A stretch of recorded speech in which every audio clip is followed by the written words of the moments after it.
hey, Cosmic Cuties. It is the first of the month and the first of the Gregorian New Year, and there are some amazing transits to talk about. Well, they some transits anyway. Let's talk about it.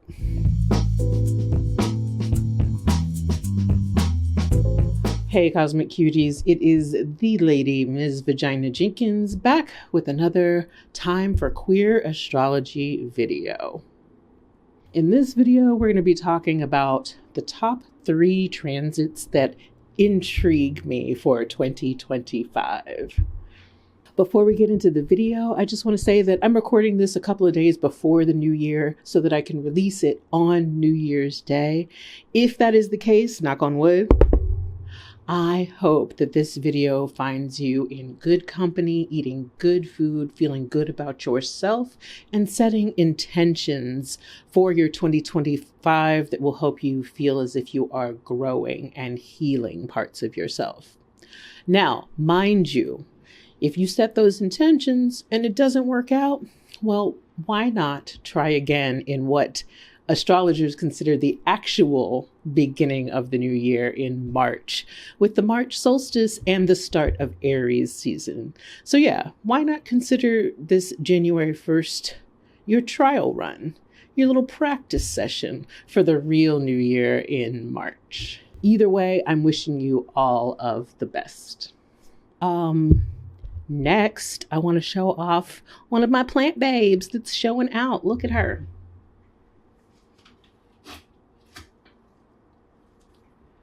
What?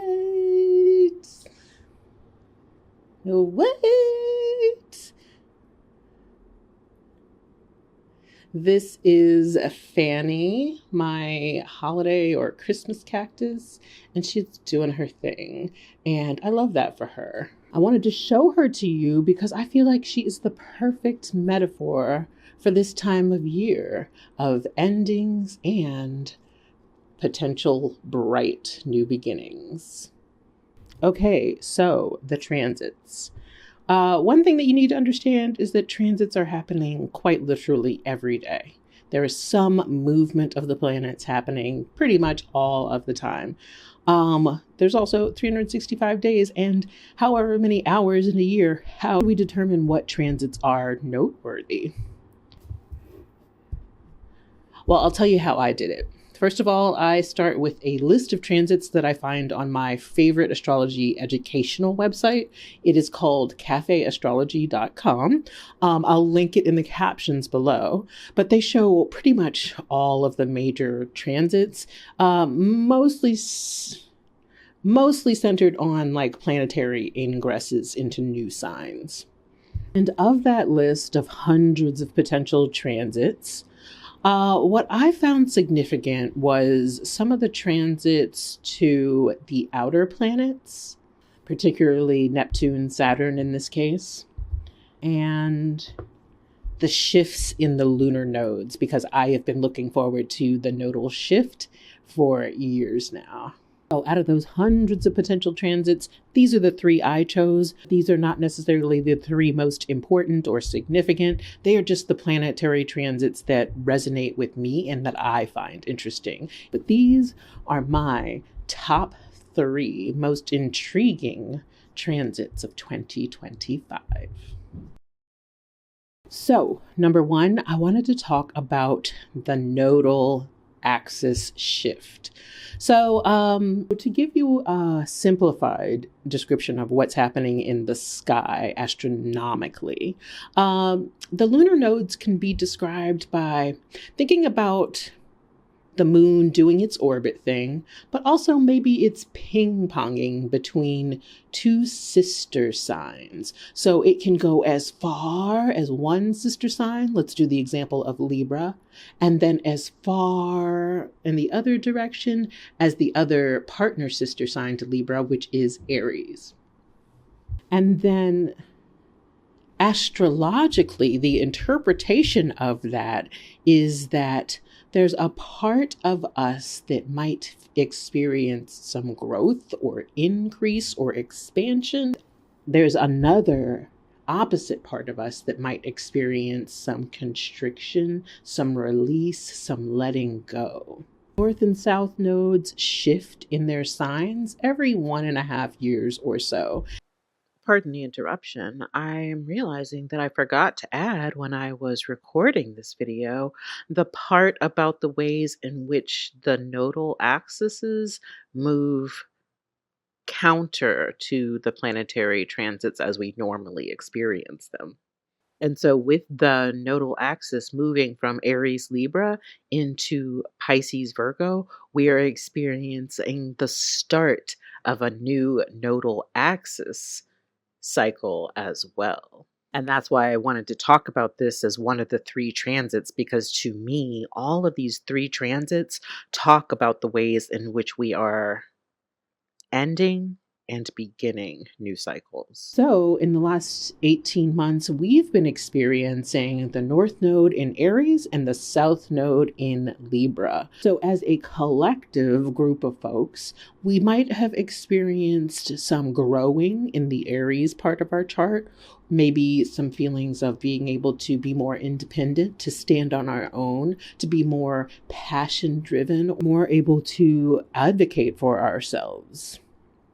And the opposite part of the thing, perhaps we collectively have experienced some release and loss in our connections with other people, our relations, how we relate to other folks, codependency.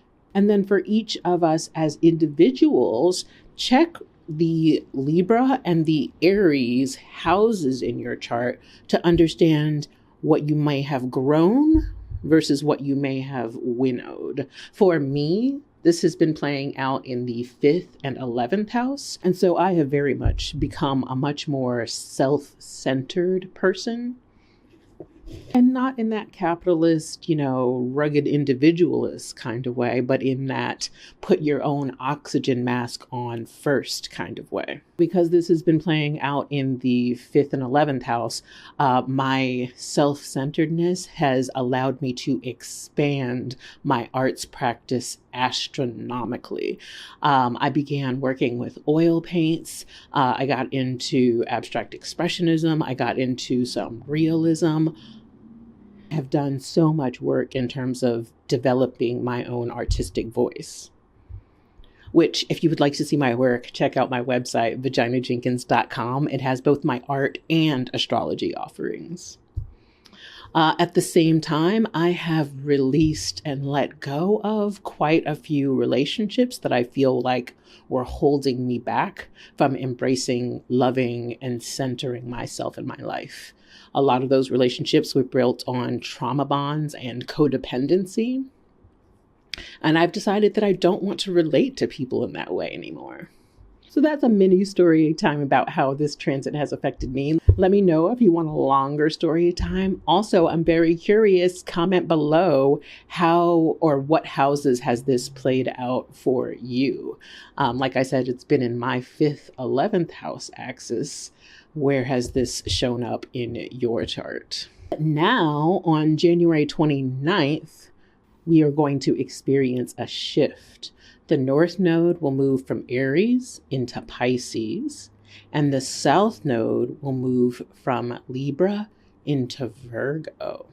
So what we might experience from a collective perspective, I like how that rhymes. So what we might experience, everybody as a collective, as a society, is a growth in the Pisces area of life versus a winnowing in the Virgo area of life. So a winnowing or a release of the need for perfection, a winnowing or a release in the need for control, possibly some realizations about the difference between the desire for self-improvement versus perfection versus self-control that is coming from limiting beliefs about who you are in the world.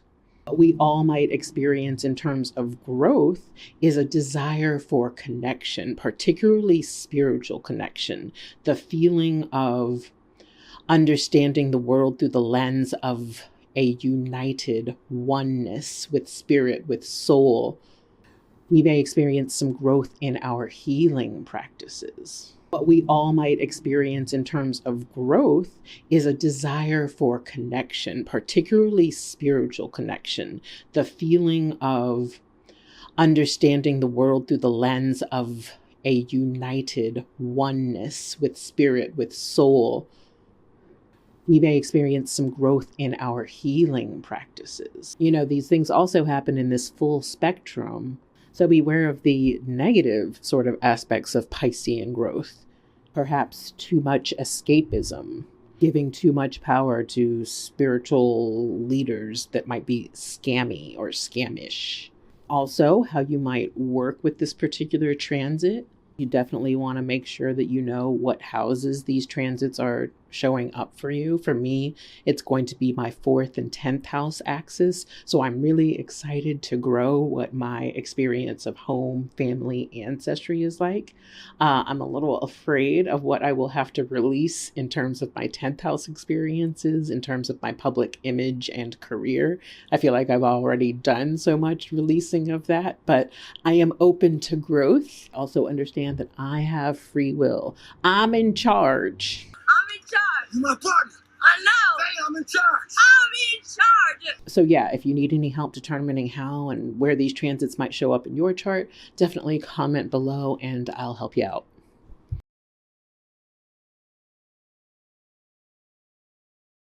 Number 2, on March 30th, so like a week after the new year begins in Aries, have the planet Neptune moving into Aries from Pisces. I chose this transit particularly because I like how we are beginning a new thing in Pisces, but also ending some things in Pisces. Pisces is the 12th sign of the zodiac, and any particular planet that is moving around the zodiac wheel starts in Aries and ends in Pisces. So with Neptune's ingress into Aries, what we're talking about is a new planetary cycle in Neptune beginning again with Aries energy. I love the idea of these new cycles and noting them because it feels like collective evolution. Collective evolution around what specifically? Well, when I think about Neptune, I think about dreams and the ways in which dreaming, hoping, being a little delusional can kind of push us forward. There are so many ways to accomplish any particular thing in the world, by hard work and determination, that kind of Saturnian energy, by thorough research and understanding the data points of any particular thing, that kind of Mercury energy. But Neptune is that kind of suspension of disbelief, that kind of hoping for better that makes us strive for something different. Of course, these planets show up on this full spectrum of expression. So that's one of the more positive ways that Neptune can show up in the world. But it can also be being a little too delusional, allowing the wool to be pulled over your eyes, believing when there is no evidence to your detriment. By the way, it takes like years for Neptune to make its full cycle from Aries to Pisces. So this is a really big deal. It's actually been in Pisces since 2011 or so. So yeah, this transit will definitely be something that we feel energetically, but its changes to us as individuals and us as a collective will be felt slowly over the next 18 years. When I think about what Aries means, I think about new beginnings. I think about leadership. I think about being excited, energetic, taking action, that kind of energy. Then, spectrum of expression, perhaps also maybe being quick to anger or overly passionate or overly aggressive about things. And when I combine the idea of Neptune with Aries and think about Neptune in Aries as an expression of energy, I very much think about having the drive, the passion, the excitement to make dreams come to fruition. Now, a thing about me that you may or may not know, but I've said this many times, is I tend to have a more positive spin on the astrology. So take anything that I say with a grain of salt. I think that there are a number of astrological voices out there that will give you the negative spin, the fear-mongering spin on things, but I like to look towards what could be the most positive expression of any particular transit, or the spectrum of the ways in which astrological energy could manifest. It's my Neptune first house. It's my Sagittarian rising kind of nature. Now, having said that, it is interesting to note that the last time Neptune was in Aries is the time between 1862 and 1875. For those of y'all that might not know history that well, that time period also includes the U.S. Civil War and the Franco-Prussian War.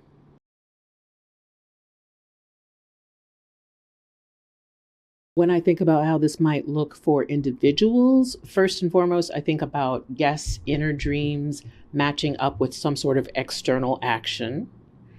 And for folks to understand how that might affect them, looking at where you have Aries in your chart. Is it in the first house of self? And this is an opportunity for you to imagine a better version of yourself and somehow action that forward. Or like me, it is happening in my fifth house of creativity and self-expression. And so even though I don't have the North Node expanding my fifth house, I'm very much looking forward to the gentle transit of Neptune in my fifth house over the next 18 years or so to help me to action some of the art that I have been dreaming, fantasizing about, building in my mind, and expressing that more in the real world, and having the capacity, energy, drive to express that creativity. So yeah, if you're looking to understand how this transit might affect you personally, definitely check out what house you have Aries in. Check out any planets that you might have in the 0 to 5 degree range of Aries, or its opposite sign, Libra, or its squaring signs, Cancer and Capricorn. Again, as always, let me know if you need any help looking at your chart. I definitely love to be in conversation and in consultation with y'all. So yeah, Neptune, Aries, starting March 30th.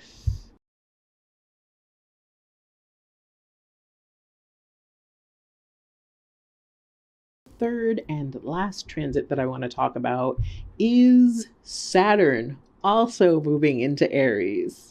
Which I'm gonna pause for a second. I also find it incredibly interesting that in the astrological community, folks are talking a lot, and I don't disagree, that this feels like the beginning of the end. Or rather, let me define this. By this, I mean, the last couple of years moving into the next couple of years. Like this 5-year period between like 22 and 27-ish definitely feels like the cusp of some kind of ending. And there's a lot of fear mongering in the astrology community about what that means. But I, as an anti-capitalist, as a low-key anarchist, am excited to see the ending of certain hierarchies, structures, ways of doing things, because I am ready for something better to replace them. And I hold out a lot of hope for humanity that we have capacity and can take the reins to provide better for everyone. Mars and Aquarius vibes. It's giving, let the revolution begin, But again, like I said, I am a much more hopeful, delusional astrologer. But yeah, May 25th is the ingress of Saturn into Aries. Again, another ending of a cycle. And we are completing up Saturn in Pisces right now, so that yes, on May 25th, we will move into Aries with Saturn. Whenever I think about Saturn, I think about responsibility, hard work, tasks, dedication. On a not so positive aspect, I think about limiting things, holding things back, the kind of structures that keep us small, that kind of energy. Again, this is a full spectrum of energy. It could express itself in any combination of those kinds of values, but I tend to look towards the more positive sorts of values. But yeah, when I think about Saturn in Aries, I get really excited about the idea of taking responsibility for one's self, being brave, of being courageous, of standing up to authority, of self-advocacy, the responsibility of stepping into leadership. And I hope and imagine that on an individual level, it will be more of that kind of energy. I low-key worry about what it will mean in terms of collective energy, because I did some research into Saturn patterns and what happened in the last couple of Saturn in Aries incarnations. Saturn in Aries was happening when I was at the tail end of my high school years. Last time Saturn was in Aries, that was a time period in which we experienced both Columbine and the Atlanta Centennial Park Olympic bombings.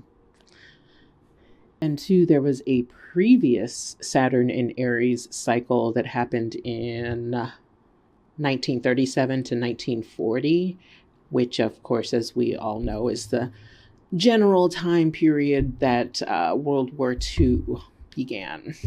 So as far as the collective expression of Saturn in Aries, I don't know, because we have this full spectrum of the ways in which these astrological energies can play out, and also individual free will.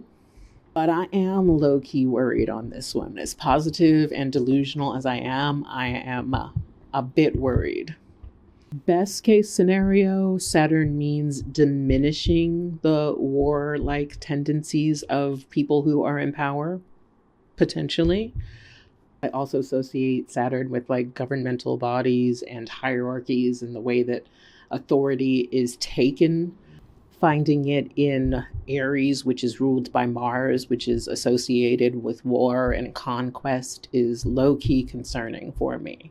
It feels like authority becoming more warlike, aggressive, self-centered, every man for himself kind of vibes. But also, please argue with me in the comments, because I would love to have a much more hopeful spin on this. So yeah, comment below if you have thought about a different interpretation for this Saturn in Aries transit.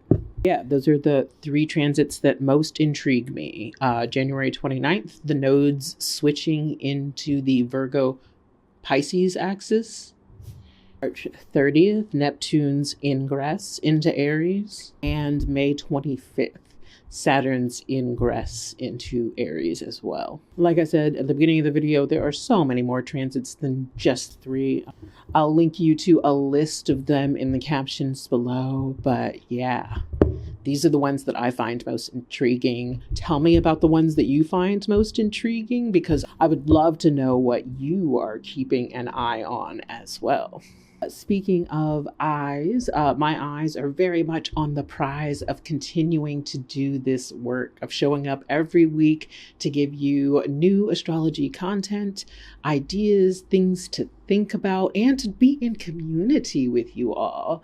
This work is very important to me. If you would like to support my capacity to continue doing this work in the new year, please consider becoming a member of this channel. Membership starts at $3.99 a month. You get really cool perks like custom emojis, loyalty badges, the ability to see content before it's published to the public. And the best perk of all, you get to support your favorite Black queer autistic astrologer. If monthly membership is outside your capacity, I absolutely understand, and would also still welcome a one-time tip via the thanks button below. And if neither of those options feels doable to you, please just continue to watch, to comment, to like, to share my content with your people. That type of support is also invaluable to me. That's it. That's my spiel. That's the video. And once again, Happy New Year. May all of your intentions come to fruition in ways that are aligned with your growth and healing. Thank you, as always, for watching, and thank you for making time for queer astrology. Bye, y'all. Happy New Year.